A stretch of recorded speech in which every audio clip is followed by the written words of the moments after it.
नमस्कार दोस्तों, आज से शुरू कर रहे हैं बिहार का संक्षिप्त परिचय। जो बिहार का लूसेंट है वही वाला बुक है, वही बुक से हम लोग आज से स्टार्ट कर रहे हैं।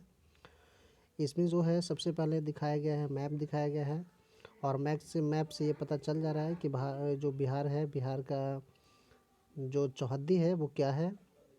तो चौहद्दी से भी सवाल पूछा गया है कई बार बिहार बीपीएससी एग्ज़ाम में। जैसे यहाँ पे देख लेते हैं कि उत्तर में क्या है, नेपाल है, और दक्षिण में क्या है, तो दक्षिण में है झारखंड, पश्चिम में उत्तर प्रदेश है और पूर्व में पश्चिम बंगाल है। तो चलिए दोस्तों, हम लोग शुरू कर चुके हैं आज का स्पेशल वीडियो, जो बिहार से रिलेटेड वीडियो है। बिहार के संदर्भ में जो है सबसे पहली जानकारी हम लोग को कहाँ से मिलती है, तो सबसे पहली जानकारी हम लोग को मिलता है शतपथ ब्राह्मण से मिलता है।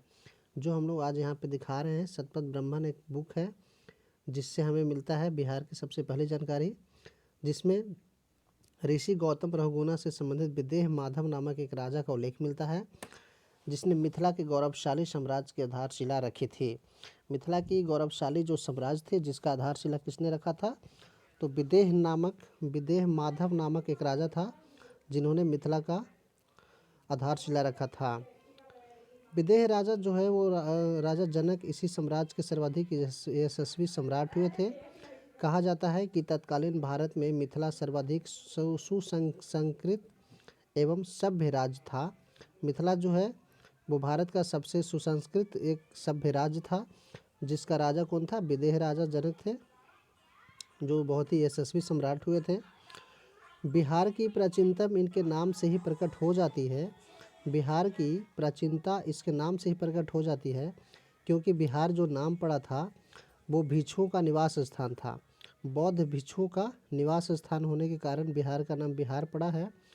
वस्तुतः बिहार जो शब्द है वो विहार का तद्भव है, जिसका अर्थ है मठ, अर्थात भिक्षुओं का निवास स्थान। राजनीति शक्ति के रूप में बिहार का उदय सर्वप्रथम मगध सम्राट बिंबिसार के शासनकाल में हुआ है। इसकी जानकारी हमें वैदिक साहित्य एवं बौद्ध ग्रंथों से मिलती है। दोस्तों, यहाँ पे जो लिखा हुआ है कि राजनीतिक शक्ति के रूप में बिहार का जो उदय है सर्वप्रथम मगध सम्राट बिंबिसार के शासनकाल में हुआ है, जो हर्यक वंश का सबसे प्रथम राजा थे बिंबिसार, जिन्होंने सबसे पहले बिहार का सम्राट थे। लेकिन इसके पहले दोस्तों एक सम्राट था जिसका नाम था बृहद्रथ, तो उसके बारे में उससे कोई क्वेश्चन नहीं पूछता है, इसकी वजह से इसमें कुछ नहीं दिया है सर। लेकिन बृहद्रथ वंश था जिसका सबसे अंतिम राजा जो जरासंध था, जिसकी जानकारी हम लोग को राजगीर में उसका एक युद्ध हुआ था, जिसके बारे में राजगीर में हम लोग को जानकारी दिया जाता है।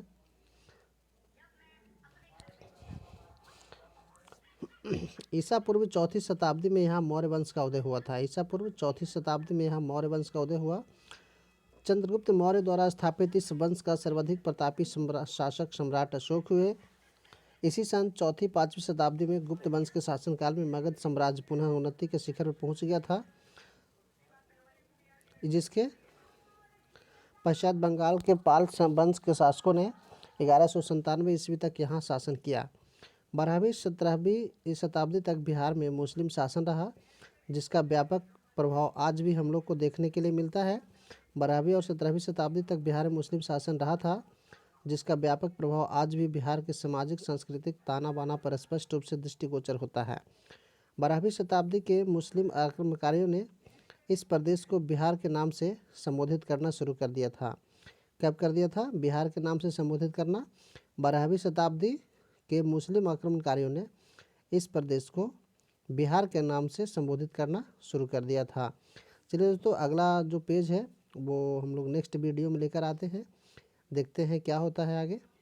चूँकि ये जो बुक है इससे पढ़ते हैं आप तो बहुत कम समय में आपका बीपीएससी का कंप्लीट तैयारी हो जाता है। Thank you.